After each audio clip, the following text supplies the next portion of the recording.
Hi everybody, this is Craig Tanner for The Mindful Eye and The Daily Critique. Today's image was submitted by Patricia, who's an intermediate photographer. Patricia shot this at the Getty Library in Los Angeles. She said it was a gloomy day, but she felt the soft light worked well with what could have been a very, very bright and reflective surface of the outside of this building. Patricia said they don't allow tripods. She was working with an IS lens. She shot with a Canon Mark III 1DS using a 24-105 zoom at 35 millimeters and at ISO 100, stopped down to f6.3 and exposed the file for an 80th of a second. And under questions and comments, Patricia said, would I crop out this person right here? So we'll come back to that idea. Let's just get right into it here. One of the things that I really like is the way Patricia has worked with these trees, and I'm really enjoying from this angle the way this grouping of trees rhymes another real powerful framing element, these still girders, for really to me what's sort of the main subject and the main anchor in the image, which is this pair of people.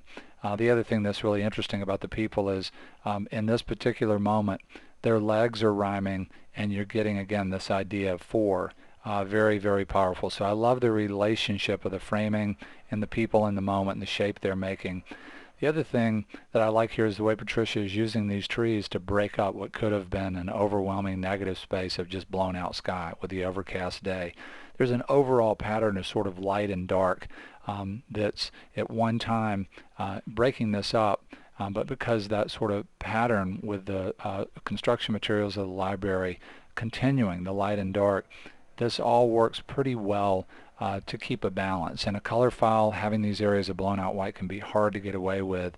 And the way Patricia's using camera angle and the pattern of the trees here, I think she's doing a pretty good job of dealing with that aspect of the image. The other thing that's interesting to me about the image is coming back to this concept of the people. Really beautiful the way they're giving a powerful sense of scale to the structure. It's really great how they're also bringing the structure alive. Something else is really interesting here. In a perfect world, if I was shooting this commercially, I might play around with this whole configuration. I can see making the case for maybe the people actually being out here. Maybe this sign is here. It's not on tangent with a corner. What's really interesting to me is the fact that this sign is on tangent with the corner of the building is what's actually helping Patricia to get away with this person being right on tangent with the edge of the column. I want to come back and talk about that a little bit more in a minute. When it comes to perfect world improvement for this one, there's a cast here, there's a color cast here. We've got this distraction that Patricia, I think, has rightly pointed out, this real dramatic blue that comes in and really draws your eye after all this sort of yellow-orange. And whenever I start to look at a color cast problem, maybe colors becoming too complex, I almost immediately think of black and white, and in this image in particular I'm thinking of it because of how much more weight it's going to give to these people, and I think this is sort of the most powerful part of the composition. So now what I want to do is talk about a way to convert black and white that really combines an old school notion using monochromatic channels and the new black and white adjustment layer in Photoshop to do this work. Let's just copy our background layer as a matter of course for good workflow, and then what I'm going to do is I'm going to go to channels, and under my preferences I have this set up so that when I click on individual channels they'll appear in monochrome, and I'm going to go through here and look at the individual channels. Each channel, even though it's in monochrome, is biased with a color filter that works like this. On the red channel, things that are red or near red will appear brighter, and things that are the opposite of red will appear darker. When we go to the blue channel, you can really see this. Remember, there's a lot of orange in the color version of this image. So when we go to the blue channel, we would expect those things that are orange, because they're opposite of blue, to go very dark, and in fact they do. So that's in the most basic sense the way to think about these channels. Even though I have this new black and white adjustment layer that we'll look at in just a second that has a lot of flexibility, I so much of the time still like to start with the base of a channel as my monochrome base, and I like the red channel the best here. It seems to preserve the overall balance of a feeling of a pattern of light and dark without biasing any one color too much towards any one tone or value. So what I'm going to do is select all, copy by doing Apple A, Apple C. You could do Control A or Control C on a PC. Very important in this process. I have to make the RGB channel here active again. Then I'm going to go to layers, and I'm going to do an Apple V to paste the red in on top of the work that I've already done. and you could do a Control V on a PC. Now what I'm going to do is I'm going to turn this layer off. I'm going to make the background copy active, and I'm going to go to black and white adjustment layer. There's the default, not very pretty. When I go here, I have all this flexibility to change individual colors and bias them towards values. And remember, we said that we would like to sort of make this idea go away. Now that we're in black and white, she's appearing very dark. If I add on the black and white adjustment layer cyan and blue, by adding the cyan and blue, I'm going to remember when I add those colors in this black and white mode, I'm going to make that same color brighter in the file, and if I make that brighter, it's going to disappear against the white background.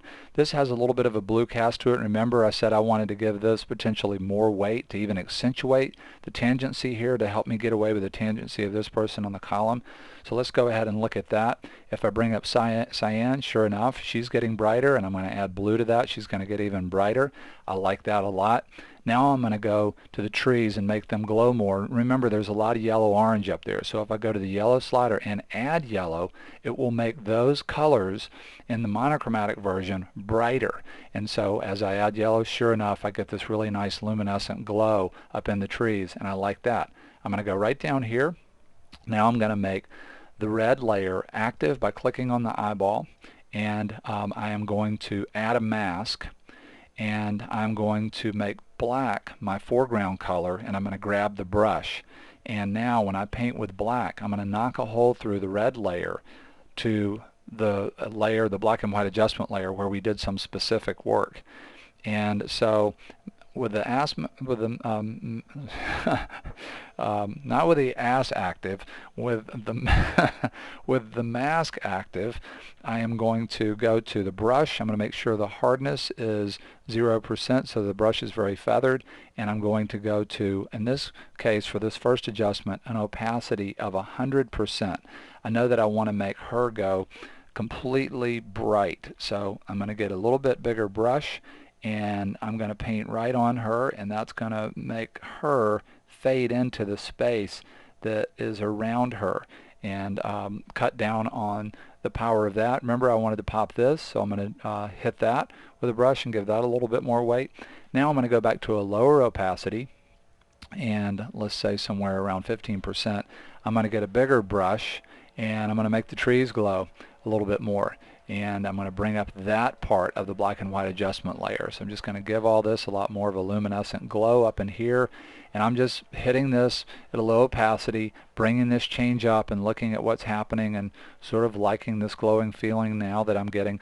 Now the only other thing I want to do to this is add some local pop to several areas. This is what I want to do. I want to give this a local pop. I want to create a lighting effect, like the light is hitting in here more dramatic, and here, and pouring down through here.